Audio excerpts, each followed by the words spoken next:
Welcome back to the Profitability Podcast. My name is Joey Albertson. I'm the founder and CEO of the Profitability Project. And we have developed the Profitability Podcast because we love educating business owners on how to become more profitable and actually make money for what they do. I'm joined today by two of our lovely, well, I say employees, but actually Kenzie is very much a partner and co-founder. So she's here too, per usual. And then we have Althea, one of our bookkeepers, here again as well, because today we are going to be talking about death by a thousand cuts, which is something we say often when we talk about hidden expenses that tank profitability. And I think this topic is kind of like maybe when you saw this podcast title, you're like, that doesn't apply to me. I don't need to think about that. I'm very aware of my expenses. Maybe that's just how I think. I'm like, I have such a handle on my expenses. I know everything that comes out of the bank. And what I found is that that's maybe not as true as I think it is. And I decided, to take my own advice that I give to other business owners and do an audit on my own expenses recently, particularly my subscriptions, which we'll talk about. And I was able to save a few dollars when I did that. So today we're talking about hidden expenses and the effect that they can have, and just kind of hopefully we can convince you, if nothing else, that by the end of this episode, you should go just take a little peek at where your money's going. Maybe set up a little tracker or a spreadsheet or even just a process or a routine to look at your expenses on the regular so that you can keep every single dollar that you can possibly keep, I guess. I want to just recognize really quickly that when we talk about profitability and when we're helping business owners with profitability, it's not very often, it does happen, but it's not very often that it's like one glaringly obvious profit killer that we can just come in and be like, that's the problem, and then they get rid of that, and then all of a sudden they're making millions of dollars. It does happen, okay? I have seen it, but it's pretty rare. What is more common is that businesses are dying from a bunch of like a thousand paper cuts, right? Like tiny little things that don't really by themselves, they're not really a big deal, but put all together are tanking profitability. And businesses are dying slowly from a thousand small decisions. Definitely like an And accumulation for sure. Like it's absolutely. it's not one big catastrophic kabang. It's going to be a ton of small decisions. Which is both fortunate and unfortunate because it's hard to track a thousand small things. It's easy to find and track a bunch of big things or, like one or two big things. So if you're a business owner and you're like, dang, I know this is me, but I don't have time to like go diagnose it, enter the Profitability Project. This is like our favorite scavenger hunt. It's a game for us. Um, but again, like this can be done quickly and it doesn't have to be done every day. I don't need you to be able to like rattle off everything off the top of your head, but I just want you to look every once in a while because chances are we can find a couple dollars for you, especially if you're growing rapidly, which we'll talk about. Um, this could look like software. It seems like that's a really common one in 2026. It's certainly my kryptonite. That is where I get hung up and don't realize how much we're spending. It could be the contractor that you haven't really checked in on or evaluated recently. The marketing retainer is like the ultimate. I see that one a lot. They're paying a lot of money in marketing because that's what they're quote unquote supposed to do, but that marketing hasn't actually moved revenue at all, and certainly not more than the marketing retainer that they're paying. The 10% payroll creep, that is a big one. I'm all for raises. Obviously, you have to have the right amount of headcount, but how efficient is that headcount? If it was reduced by 10%, could you still operate your business and make as much money as you are today? Or the it's only $500 mindset. And I like guilty, you guys. I think people see me and they're like, "You're a CFO, so you're the one that's like, $500 is so expensive, get rid of it right now." And that is not me. I'm not that person. I am a business owner as well, and I recognize that there are things that you're like, $500. Literally, I'm speaking from like, we just got approached by a software and they're like, "It's only $500." And Kenzie and I were like, "Well, technically, it could save us a lot of time." And so, like, in the long run, blah blah blah. Like I am the queen of this. And Um, we did an evaluation of the product and like broke it down of like, okay, this is what clients would use it. This is our margins with these clients. Like we really tried to like make it work, and we just looked at it and we were like, it doesn't make sense for us right now. That $500 we could use somewhere else at this point. yeah, Hmm. yeah, and really, like being so for real with you right now, I was like, if it means $500 in my pocket that I can go, you know, spend at Costco. One Costco trip for my family is $500. Okay, so like that's a Costco trip, or it's software. I'm like, yeah, I like at this point in my business, I have to choose the Costco trip, and so for And us, it wasn't a software that tipped the scales for us. It wasn't going to bring in $500 more of revenue. And exactly. it was maybe going to save our team time, but we weren't sure, and we weren't willing to take that risk at $500. Exactly. And there are 1,000 softwares we do use and we do pay that much money or more for all the time that do save us that amount. So I'm not anti-software. I'm very pro software. But it is pretty crazy how like $500 here, $500 there, $500 here, all of a sudden that's a full-time employee that you could be paying that you need, where the software isn't really changing the game. So, Yeah. um, not it's not typical again that a single expense is tanking your profitability. Chances are it's a lot of little things. And like Althea said, it's the accumulation. Well, and I think that reminds me, I think, are you are you auditing your spending expenses as a business owner? Like, I think no one teaches founders how to audit spending expenses like software or meals and team, just random things. I think I have an example. We had a client, and they are brilliant. They are amazing at what they do. They are mostly in the software and tech industry, and they get really excited about new subscriptions and softwares and technology that come out, which is awesome. Try things out like what Joey and Mackenzie are saying. But they get a little too excited sometimes and they sign up for multiple things. And one thing we've noticed is when we show them what they have signed up for, or almost like do an audit every couple months, be like, hey, here's your subscriptions, here's what you're paying. Are these subscriptions worth the risk, or are they bringing in enough revenue for you to keep doing this? And what Are we've you noticed is, utilizing them? Like, are you utilizing them, or yes, was it Yes. something that you signed Forgot up to for cancel. and haven't was a used? doozy. Yeah, it didn't You work know, out and it wasn't fun and it didn't help. And we have actually helped that business owner save 600 to 1,000 a month doing that audit with them. And it's something they don't have time for. It's something they're not noticing sometimes. But if you think about that for a small business owner, that is $12,000 a year back in their pocket that they can Yeah. do and use. That's huge. That's a trip to Disneyland for a To family of trip five. to Disneyland. Like a nice one. Yeah. Or that's marketing, or that's anything. That's another employee. That could be so many things. Like that could be an investment into something else for you, but it's a creeping expense you might not be watching that you need to be watching. 100%. And it makes a lot of sense that founders would miss these tiny expenses. Again, it's like um, a paper cut. Maybe that's the example. I don't know. I'm apparently a visual learner. So, like when I say death by 1,000 cuts, I always think of somebody covered in 1,000 paper cuts.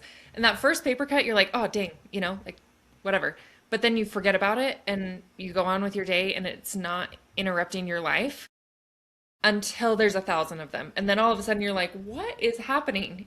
And so as founders and business owners, we are doing 10 million things. Finance is typically the last on the list.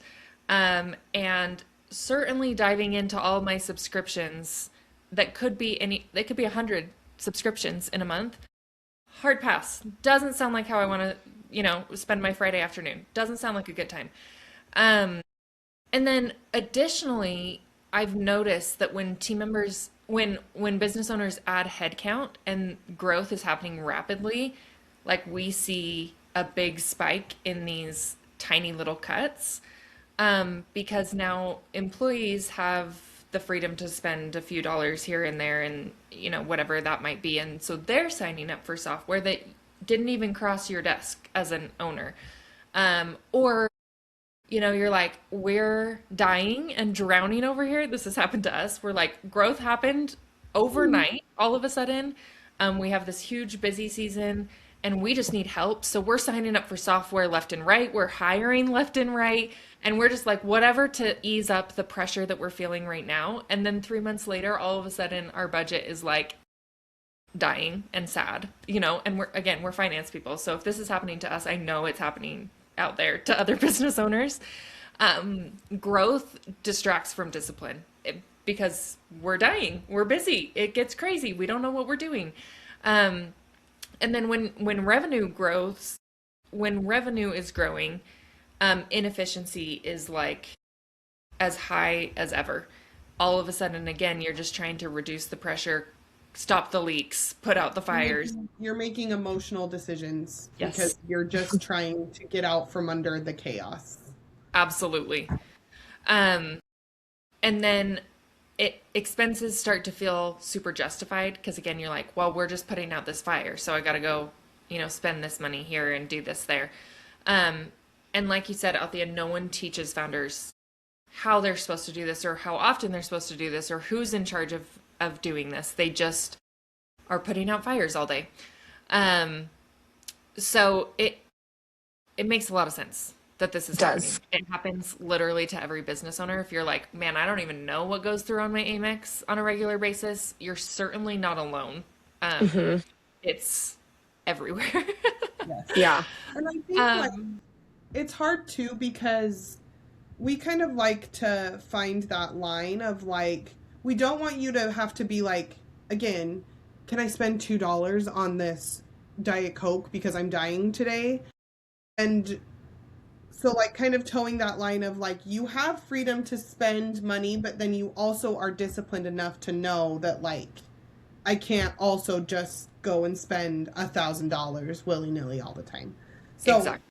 It's, we as the Profitability Project and as we are helping these business owners are trying to find that line of like, hey, this is where we can save money. This is where let's do an audit of these expenses. Let's do an audit of your whatever it is.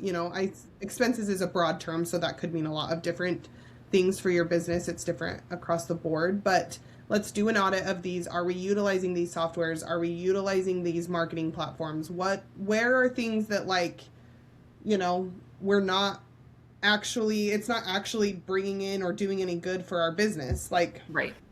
Are you using that platform? Is it worth it? Are like all of your clients using that? Like those are kind of things. And Joey and I have found lots of times too, like when we're trialing softwares, because we're always trying to like look for new avenues to help our business, ways that we can be more efficient and different things like that. And lots of times it's hard to turn them down because these software companies are coming at you. They're like, yes. I want to help you. I want to help your business. And you're like, but is this going to help my business or not? And so I think like towing that line of just kind of going back to like, we don't want our business owners to be so scared to spend $1 or spend $20, but we want them to be disciplined enough that they will kind of second guess a software before they just jump right in and go, yeah, I'll spend $500 a month on this for the next 6 months. And if it works out, it works out. If it doesn't, it doesn't.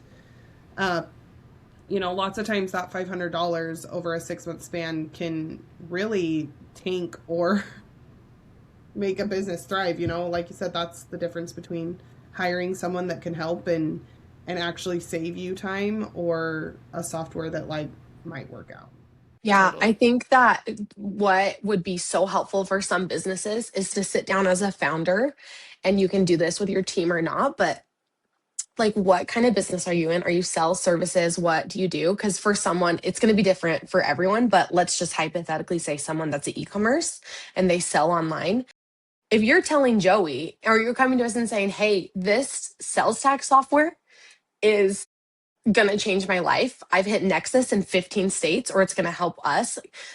Joey's going to be like, yeah, let's look at the cost. This is probably really going to help your processes. But if you're coming over and you're spending the same amount of money, that $500 on, I don't know, marketing emails, that might help. But like, let's look at the cost, because there's going to be priorities in every business with a process. Like sales tax, that's going to change your life. And marketing can too, but it's just going to be different weights for different risks and processes. So I think you need to look at your business and say, these processes right now, you could do this every 3 to 6 months, are really important. How can we use this budget that we have to help these processes with this software? Great. And then you can do an audit a couple months later. And that's a great tool you can implement honestly today.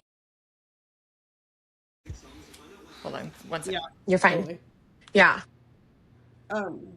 I will also just put a plug in too, like us as a finance team, but also anybody's finance team. Like these are things that we as a company look for as we're working with our clients. It's kind of I feel like it's one of our favorite things to like diagnose and look for. It's kind of given me, as we're like talking about this, I'm thinking of that commercial from like Rocket Money where they're like, we'll give you $500 if you can tell us how many subscriptions you're paying for. Yeah. They're like, oh, I only have 2. And then like Rocket Money does their analysis and they're like, actually, you're paying for Netflix 3 times. Yes. And that's really funny because I did that Yeah. to try and save money. Yes, you bundle. Yeah. Because I was paying for 2 subscriptions because I like, this might not be great, but maybe don't take this advice from me, but I like they were running like a Black Friday sale. And so I used like a different email because I have 2 personal emails. I used a different email to sign up and then didn't cancel the old one. The other one. Yes. Who hasn't And done so, that? you know, You're like, I am so finance savvy, and then you're spending double. Yes. Queen. But yes. Love it. I think that's one of our favorite things as the Profitability Project here to do, is to diagnose those things, really dive into your expenses, because you as a business owner don't have time to do that.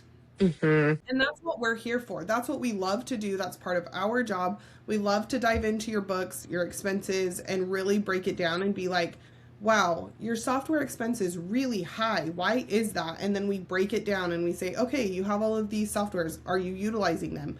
Do you even know what this is? Because how many times have we got into a client and been like, hey, like, what are all these softwares? And they're like, actually, I don't even know. And Totally. like, we had a client that we like looked at this and we were like, you're paying for like 4 QuickBooks subscriptions. Like, what are these, you know? And then like we went and canceled. We were able to cancel, I think, like 2 of them. And then there were other softwares that they're like, oh, I thought we canceled that and we didn't, you know, or whatever. And so, you know, it's things like that that we love to be able to dive in and talk to business owners with, and then also present these solutions and help them make their bottom line look better. Because like you said, like lots of times it's like, oh yeah, I'm going to sign up for this software, and you use it for a month and you're like, yes, this is the best software ever. And then it drops off the face of the earth and you're still paying for it and you're not even using it.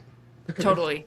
I think one of the things we should turn this into a segment, because I get asked all the time, or like told all the time, nobody knows what a CFO does, or what does a CFO even do?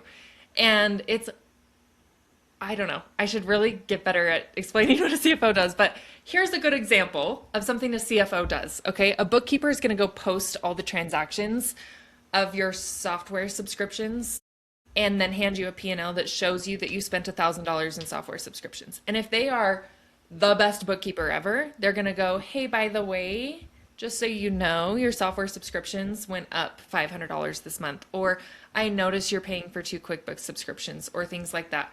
That is uncommon among bookkeepers. I will tell you right now, I've seen it a million times across bookkeepers. That's uncommon. It's something we try to do, but sometimes that's really not in the job description of a bookkeeper to analyze your expenses. Sometimes they go above and beyond, but it's really not their job. A CFO is designed to say, software subscriptions went up. What's going into these categories? What softwares are we paying for? What team is responsible for this spend? And then the really awesome part of my job is I get to go in and say, how much money is this software making us? Mm-hmm. Perfect example is CAC. If you haven't heard of CAC, it's customer acquisition cost. It's something that all the sales bros love to talk about, okay? Because like marketing 101, right? CAC is an important metric because it's designed to tell you how much it costs you to bring in a new customer or client. And it's an important number because, for example, if you are spending $100,000 on marketing expenses in a year, but you only brought in $50,000 of new revenue, ding, ding, ding, your CAC is out of control and you're overspending on marketing. Now, if over the next 3 years, that same $100,000 is going to bring in $200,000 of new business, then okay, it's still really high, but I'll give you a pass because we're trending in the right direction. But again, as a business owner, it's not in our job description to sit down and be like, I wonder what my CAC is. Let me run all of these complicated formulas to figure it out. You don't have time for that. You don't have time for that. And you certainly don't have the resources to then become a marketing expert and go, how am I going to get CAC down? Don't ask me. It's not my job. I don't know. I don't know what brings in people and what doesn't. That's why we have a marketing team. But it is my job to say, okay, $10,000 of your subscriptions every month is going towards marketing expenses. And yet our clients on average only spend $5,000 with us over the course of their entire journey with us. We've got a big marketing problem. We're firing that marketing team today, unless they can turn that around. So an example of what a CFO does is like, we're not only auditing the subscriptions, we're not only telling you how much you're spending, but then, and again, if you're DIYing this and you're like, I'm teeny tiny, I'm not ready for TPP yet, totally fine. But the question I want you to ask yourself with every single dollar that goes out the door is, how many dollars is this dollar making me? And if it's not like 3x, get rid of it. Joey, this is like literally my software doesn't matter. No, sorry. I didn't mean to cut you off. That was my bad. No. Roman Empire I stand on, which Joey hates sometimes, like, Althea, get off it. But what are your TikTok ads, your Facebook ads, your Instagram ads doing for your business? I see so many small business owners and founders get sucked so fast into that. And it will be like a daily charge and they are not checking their monthly bookkeeping daily charges. Look at that. Look at your margins. That's what we do for you. Are you making, is that bringing enough in for you, or is it tanking your business? And there's going to be times where, like Joey said, like that dollar going out the door, how many is it bringing in? There's going to be times that dollars go out the door that aren't going to bring money in for you for today different reasons, right? Like today and maybe not tomorrow, but like it could in maybe 3 months because you're more efficient than you were before. But I think the important thing is that like sometimes there's going to be dollars that go out the door that maybe don't bring in a return. But if other dollars that go out the door bring in a 4x return, you're covering and also being profitable. So those are other things that a CFO and us as TPP will look at and say, okay, we understand that these dollars going out the door aren't bringing in, 4 times the dollars, but these dollars going out the door are. Yes. So we're, and then you can look at that and make a decision based on good, accurate numbers. Yes, absolutely. And let's just talk really quick, because we're talking about software because this is like our kryptonite, and for a lot of our clients it's a really silent killer because, like you said, the sales bros get to us. As much as I talk crap about them, they are good at what they do. And Kenzie and I are really good at being like, yeah, that sounds great. Sounds like it's got good ROI. Let's go for it. And then the contract comes and we're all like, ugh, do we actually need this? You know, like I Yeah. actually don't, I want to go to Costco instead. My kids need shoes. I don't know. Like there's other things that need our attention. And so we talk a lot about software. It just seems to be the most common one. But there really are that so many things that add to this, right? Subscriptions, big time, for sure. But payroll creep is also a big one. Small raises for underperforming employees. We want to take care of our people. We can't imagine our lives without them. Time and time again. And now, I'm going to say this differently. I don't want to incriminate myself. But the team I have today is a really great learning experience for me for the first time I made a hire and the second time I made a hire. And I was just like, I don't know. I heard bookkeepers make X. So I gave a bookkeeper that amount of money and that seems like the right number. And then I was still holding their hand 4 months later, but they've been here for 4 months. So now I need to give them a raise. And so then I just throw money at people. Don't come work for me because I'll just throw money at you apparently. But now that I have a really, and again, that's a me problem, not a them problem, but now that I have a really solid team, all of a sudden I'm like, this is how payroll expense brings money back in for the business to the tune of 3x.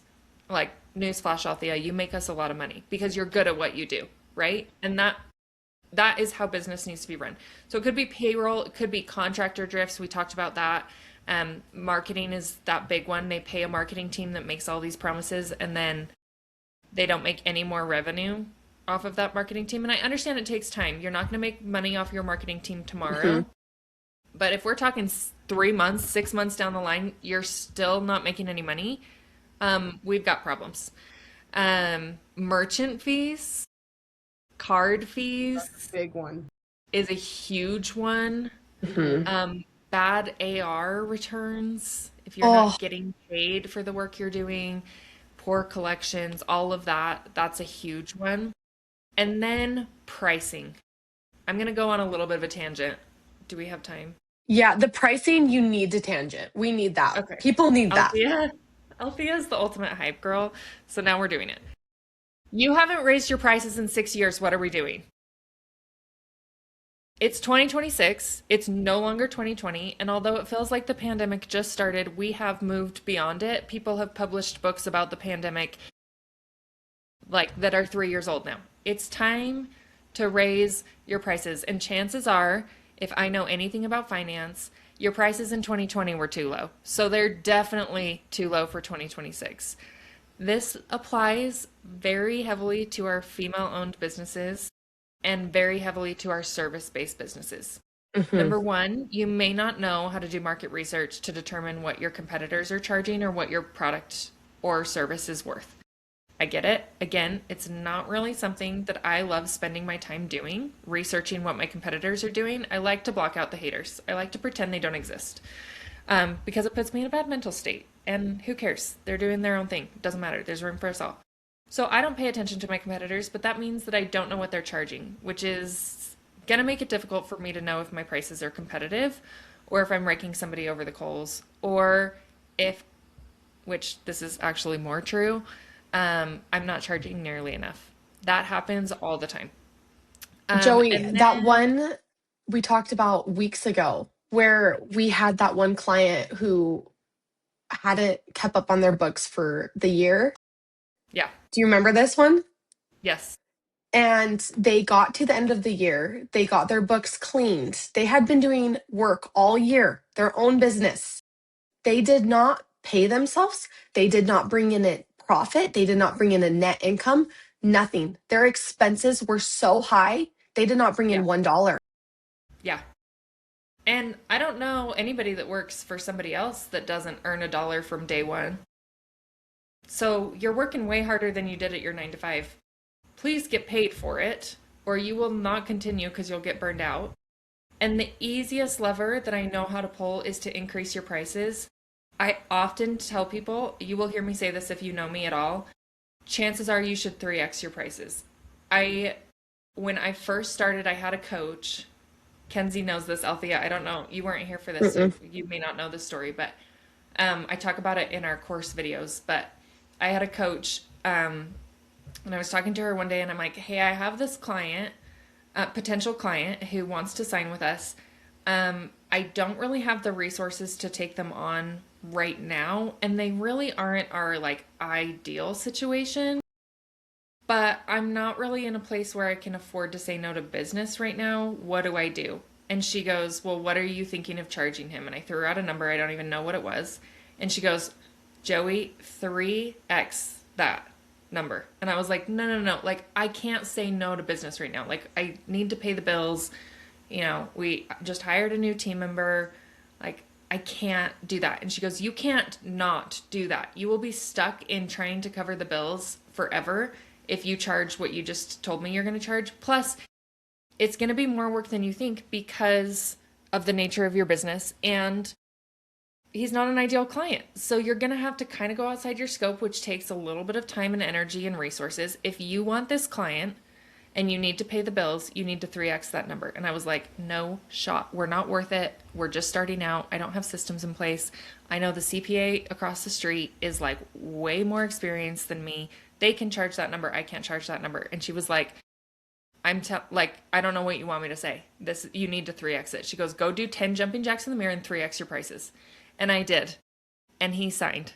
And we made so much money. And also, it took so many additional resources that I didn't realize it was going to take.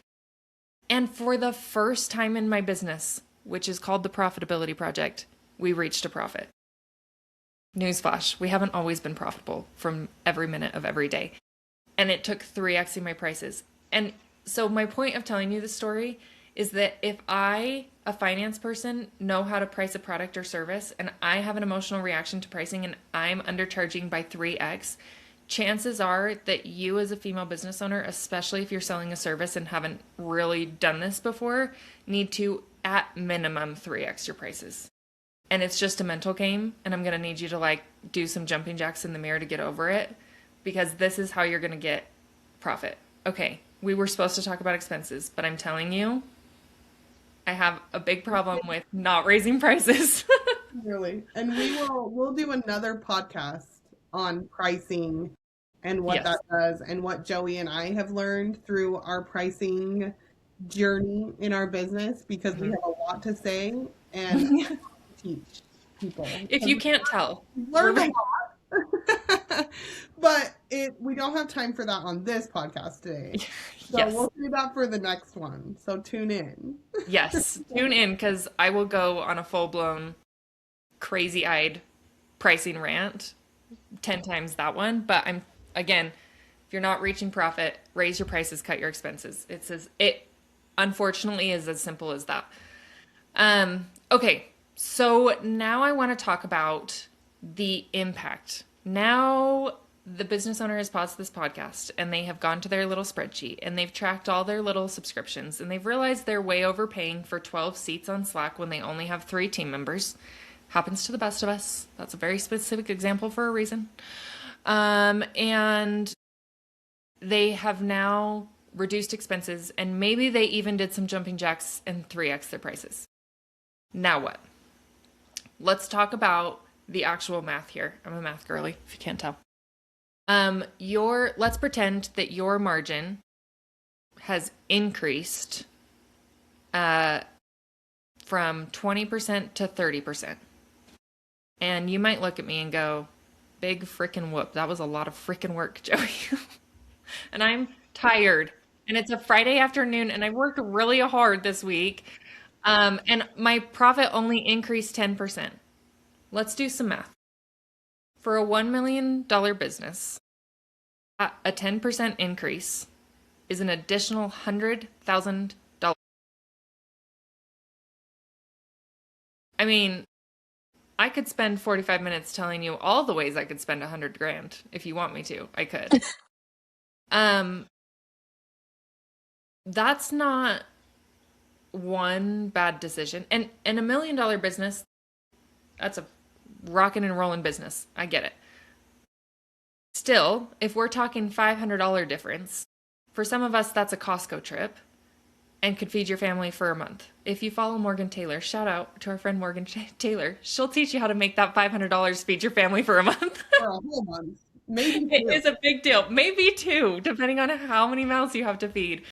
I'm gonna have to send this to her just to because I watch her Instagram content like a stalker. But again, like I just want you to realize that every dollar makes a difference. When you're a business owner, it's easy. I saw a TikTok the other day that was like, when you own a business, $10,000 doesn't feel that big anymore. And it doesn't until you like really sit down with that. I want to make $10,000 more a year. I know Kenzie wants to. I know Althea wants to. I know every one of our clients wants to. $10,000 a year, $10,000 a month. These are big numbers we're talking about. We get a little desensitized to that, but like that is a big deal. Even $500 is a big deal. That can buy your kids some Costco muffins, dang it. And my kids love me a lot more when there's Costco muffins in this household. And it could be $500 in your business could be the difference between like maybe you get to go to a conference now where you get to learn and you get to like connect with people and build your business that way. Like $500 could get you there to go and do fun things like that. And Joey and I have always talked in our business, like we want to be able to have that extra money to be able to go do things when there's these opportunities that come up for us to go on a team retreat, or if there's like a conference to go to where we can learn more about different softwares and different things like that. Like we want to be able to have that money, and like $500 could tip those scales for us. Yes. You know? 100%. And it's not, again, $500 is typically not one bad decision that you're making. It's 100 small decisions that equal that $500.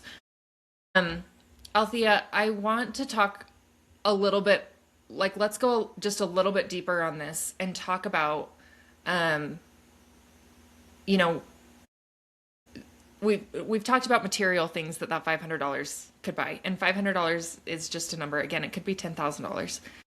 Talk to me about the emotional and even psychological change that you might see in a client who now has a little more financial freedom due to getting rid of just these tiny little things. What changes are you seeing them in it? What changes are you seeing in them as a business owner from just like a people perspective? Oh gosh, Gracie and I have been working on business together with a client, and this week we're talking about the whole journey we've seen. At the beginning, they were not able to, they came to us. I know I've talked a lot. We have, it's more often than not, a business owner cannot handle looking at their numbers and their books. I know sometimes I sound like a broken record, but it's very common. So if that's you, don't feel bad, because it's very psychologically traumatic sometimes because you don't know what's going on and you feel out of control. Anyway, we had a client who came to us and they had not seen their books, and it was a very big cleanup. And once we finally got everything cleaned up, okay, fast forward 6 months, they started to get to the point where they, instead of every time they put in an order for product for their business, because sometimes you have $1 million company who buys massive amount of product at once, and then it lasts 3 to 6 months of selling, and then you're just watching that profit come in. Well, instead of putting that on the credit card and wondering if they're going to be able to pay that product off, they were able to put that into a savings account, aka profit first, and put that down payment down instead of put it on the credit card, have all that interest on it and just accrue and never pay it off. And see, and because they're wondering if they're going to pay payroll 2 months later, or, okay, we need to bring another client, or another employee, or there's other expenses. Well, this just broke. No, guess what? They didn't have to worry about that because it's covered. Inventory's covered for the next 3 months. Okay, now we can focus on the inventory we have to do in the next 3 months. Yes. And interest on inventory, it is so common for me to see $500 plus a month in interest expense on people's books, especially product-based businesses, because they're like, well, I'll just put it on the credit card. And then when I actually sell this inventory, I'll be able to pay off the credit card.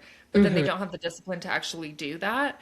And it's like that interest expense alone is one of these cuts. And it's a deep one. It's a big one. It's steep. And so, yeah, I love watching the transformation with our clients, because yes, they get another $500 that they get to just, kind of decide what to do with. But all of a sudden, like you said, there's not this pressure to be like, am I going to be able to buy my next batch of inventory? All of a sudden it's like, yeah, I've got it. No big deal. Guess what? Now you get to watch the margin come in. Now you get to start to see that. It might be slow, because sometimes business owners come to us and they're like, oh, like I'm not seeing. Guess what? It takes time. Stay focused.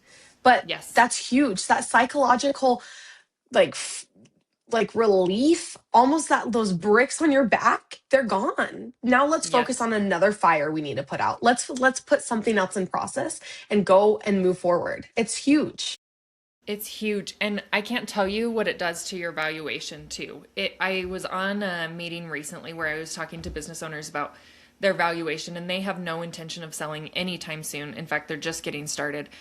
But I was talking to them about how fun it is to look at the valuation over time and track that, because it actually is like, if you've got a healthy business with a healthy multiplier, all of a sudden you're like, wait, I'm a millionaire. Like, wait, I actually have an asset that is worth something. I've built something worth something. And when you have really efficient spending, your valuation and that multiplier, and if you don't know what I'm talking about, again, another podcast for another day on buying and selling businesses and all of those good terms. But, it's just so fun as a business owner to watch your valuation increase. I talked recently on a podcast about EBITDA and how, one business has an EBITDA of 500,000, one business has an EBITDA of $1 million, one business has an EBITDA of 1.5 million. So for all intents and purposes, let's talk a difference of $500,000 in expenses per year between these businesses. They are all going to sell, and they're all going to sell for the same multiplier, which if you have efficient spending, you're actually going to have a higher multiplier, but again, another day. They're all going to sell for the same multiplier. Well, now that $500,000 in saved expenses turns in, if they have a 10x multiplier, turns into $5 million that you get when you sell your business. So business one, if they have a 10x multiplier, is going to sell for $5 million. Business two is going to sell for $10 million, and business three is going to sell for $15 million. Like, cutting these expenses is not just saving $500 a month. It can turn into literally $5,000 on the back end later on. And as you continue to grow, that number gets exponentially larger. And it's just so fun to watch business owners realize these tiny little levers that are easy to pull, and just cut one expense here, cut one expense here. You can do that as a business owner, and it will make you so much money, literally to the tune of millions of dollars. It's amazing. I keep thinking about Joey saying it's a Costco trip. I mean, seriously, think about that $500, but times 12. It's a Costco trip, but it's also something you can give back to yourself as a founder at the end of the year, because we want our business owners and founders at the end of the day to get paid. And that is huge. Yes. And again, talking about the transformation, I'll share a story about myself. There are times in this business where I've gone, and this is personal, right? So not everyone's going to relate to this, but I've gone into my pantry and been like, we need to go to Costco, and I can't. I didn't pay myself this month. The business ran at a loss. We lost a customer, whatever it might be, right? I'm not paying attention to my expenses right now because I'm underwater. And there's not that extra $500 to go to Costco. And the stress and anxiety that I feel as a human being when I just do something as simple as walk into my pantry keeps me from making good decisions in my business because now it's so emotional and it's so stressful and I feel like a failure and all of these things are coming. When if I spent that same 5 minutes just cutting expenses, here and there, working with my bookkeeper, working with my CFO to be like, help me out here. I need 500 extra bucks a month. And to now at a place where I'm lucky enough to be able to walk into my pantry and go, we need to go to Costco and not even think about it. And just like send my, family, my husband, usually, poor Mark. I'm usually like, Mark, run to Costco on your way home, please. We need groceries, and I don't have to be like, but make sure to keep it to $100. I'm like, you know what we need, just go get it. It is a freedom I can't describe unless I feel everyone kind of feels and understands a little bit of what financial pressure can feel like. And so I want to issue a little bit of a challenge. If you're not working with us right now, and you're like just feeling inspired, hopefully you're feeling a little inspired by this episode of like, I just need one extra Costco trip in a month. This is what I want you to do. I want you to go into your calendar right now and on a quarterly basis, this does not need to be a weekly thing. I don't even need it to be a monthly thing. On a quarterly basis, I want you to sit down and pull up your bank statement, pull up your P&L, whatever it is, and I want you to review your expenses, particularly the things that you're like, software, that category, yeah, I've got like $5,000 hitting that. I want you to dig into that $5,000 and I want you to tell me exactly what it is and just make sure you're using all of those. And if you want to go one step further, tell me how much money each of those expenses is bringing you. What is it saving you in time and money and actual dollars? And if it's saving you more dollars than you're spending, great, keep it, love it. If it's not, or if you didn't even know it was there, cut it and cut it right then and there. Don't let another day go by. Go cancel that subscription. If you have a crappy employee that isn't bringing you money, it's time to sit down and have that hard conversation. Get rid of them today because it's not worth the pressure and the guilt and the stress of walking into your pantry and not being able to go to Costco or whatever else it might be for you, right? Second thing I want you to do, like I said, tie expenses to ROI. How much money is that expense bringing you and bringing into your business? Protect your margin intentionally is number 3. And what I mean by that is oftentimes, and again, a whole nother episode on Profit First, but if you've seen our blog or if you've heard me talk ever, you've probably heard me talk about Profit First. And it's the idea that we were trained as founders that it's revenue minus expenses equals profit. I want you to flip that. It should be revenue minus profit is how much you have available for expenses. Switch your mindset around and protect profit. Profit comes first. 4, if costs are rising, prices need to rise. And again, probably to the tune of like 3x. I'm not talking raise it $50. I'm talking like get your prices up there. The world is expensive. Costco used to cost me $200. Now it costs me $5. Okay, you need to raise your prices. And the last one is track your contribution margin, not just your revenue. If you, on a quarterly basis, just sit down and protect 1 hour of a Friday afternoon every 3 months to do those 5 things, I can almost guarantee an increase in profitability and EBITDA. I can almost guarantee it. And you don't even have to pay me for that. It's just for free. Okay. So it's worth doing. Okay. So reiterate for me, Althea, the maybe 4 or 5 like most common things that we find when we clean up the books and we're kind of doing this exercise for our clients.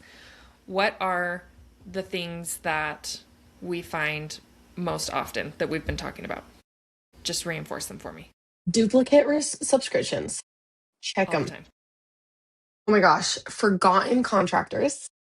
Yes. I hate to say it. Sorry, contractors. We love you, but you got to bring in the money. Yep. You got to bring in the money. Show me the money. Show me the money. AR, old retainers, make sure you're getting paid. Yes. And creeping payroll percentages. Yeah.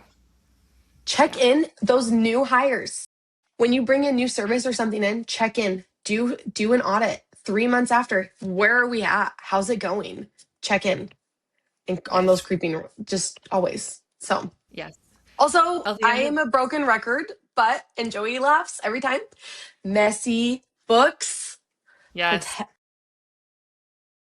Yeah. Protect that. Guess what? Protect it. This exercise that we're talking about of doing quarterly takes 45 minutes when you have clean books, because all you have to do is go click on your P&L, click into your each category and audit them. It goes like this. If you don't have that, it's going to take you an afternoon, and that's fine. But like, who wants to do that? Not me. Okay. Okay, if you don't have that, you need an Althea or a Gracie. Okay. Yes. So Please start there. I love it. Althea, have you ever heard me say that businesses don't usually implode, they usually erode? no, but that is a good one. Yes, I know. I came up with it with ChatGPT. And what it means is it's your business isn't just going to like come to this point one day where everything falls apart at the same time and you close your doors. Usually it's tiny little things along the journey, like hidden expenses, that are going to cause your business to close your doors. It's so true. So profit is not just going to like one day disappear automatically. It's tiny, a dollar here, a dollar there.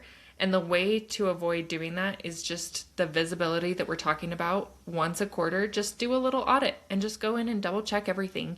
And it will keep your profit healthy and allow you to maintain it. So if you want stability, if you want to, really feel like you're growing and you're trending upwards, then your margin it's got to be intentional. It's got to come And first. it starts with being aware, and you can do it. Listen to me and Joey. It's scary at first, but you can do it. Go look, go do that audit. It can't be worse than where it is at right now if you don't know. And that's the bottom line. Yes. And I'm going to put a teaser for a future episode. Hi, buddy. Oh, man. So sorry, mister. Oh. Go snuggle with Andy. She wants to snuggle. She's on the couch. Want me to put on your show and you can go lay down? Yeah, go lay down. Maybe we'll go back to sleep. I'm going to put in a little teaser for another episode and maybe something more. There's some surprises coming this year for everybody who is following along the Profitability Project. But if what Althea or what I am suggesting that you do is giving you a stomachache, and you're like, I would rather die than open up my bank app and look at how much money is in my bank account, I want you to know that that is actually a normal reaction to talking about finance. It unfortunately there's all kinds of research talking about the direct correlations between our emotions and money. So I want you to know that you're definitely not the only one that's feeling that way. However, the solution to getting over that stomachache, unfortunately, is just telling your brain, you're lying to me and it's going to be okay. And I can go look because I'm a big girl boss who owns a freaking business. And you're just going to go do it and you're going to just practice getting a little bit better at it all the time. But I'm telling you that visibility, if you learn nothing else from Joey Albertson, CEO, I need you to know that visibility into your finances, your brain is lying to you saying it will be better if you don't look. It's a lie. The number one thing you can do is look. It will just give you so much power. So it's going to be okay. Flex your muscles, do some jumping jacks, go look at your bank account, then go to Costco. Okay?